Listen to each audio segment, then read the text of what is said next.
Le Don, qui est la première nouvelle de À conserver au frais. Mamie avait bon pied, bon oeil. Elle nous était reconnaissante de l'avoir recueillie. Sa pension ne lui aurait pas permis de vivre seule. Nous n'avions pas le sou non plus, et notre situation se dégradait de jour en jour. Elle voyait bien, mamie, qu'il ne suffisait pas pour nous aider de faire le ménage, la cuisine, la lessive, le repassage et d'aller chercher les enfants à l'école. C'est elle qui a proposé de donner un organe pour nous tirer d'affaire. Son 12e œil, elle ne s'en servait pour ainsi dire pas. À son âge, elle ne se préoccupait plus de plaire. Et puis elle était fière de faire une bonne action. On est venu l'interviewer pour les actualités régionales. Le curé de la paroisse l'a citée en exemple. Grâce à elle, un jeune allait recouvrer la vue. L'opération a été un succès. Mamie avait choisi de donner l'œil gauche. Nous avons respecté son choix. La famille du receveur a payé rubis sur l'ongle et quand mamie s'est réveillée, nous étions là avec un bouquet de roses. Il lui restait encore l'œil droit pour voir que c'était des baccarat de première fraîcheur. On ne s'était pas moqué d'elle. Elle est rentrée à la maison juste après le réveillon.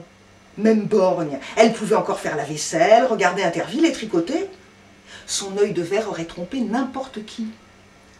Nous avons remboursé nos dettes, acheté une télé grand écran, refait nos garde-robes, vécu 2 ou 3 mois.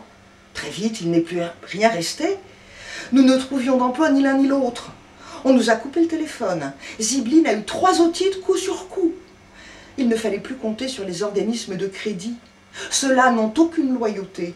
Dès que vous êtes à sec, ils se détournent de vous. C'en est fini alors des remboursements à votre rythme et des airs de sainte en extase des femmes sur les photos des dépliants. Au printemps, il y a eu les huissiers. Nous devions 8 mois de loyer.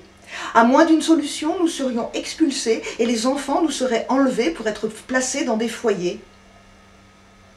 S'ils n'avaient tenu qu'à moi, nous n'aurions jamais vendu le 2e œil de mamie. C'était un mauvais choix.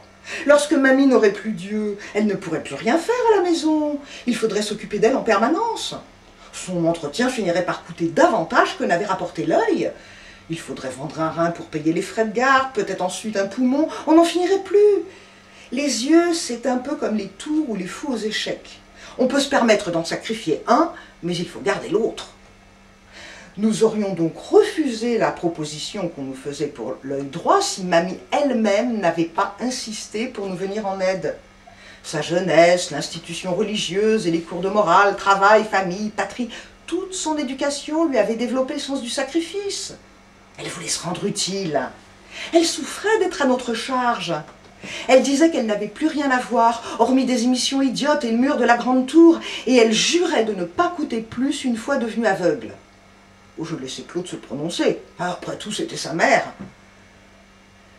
Mamie n'a pas pu voir les fleurs qu'elle a reçues après sa 2e opération. La famille du receveur avait envoyé une corbeille de lys grande comme ça.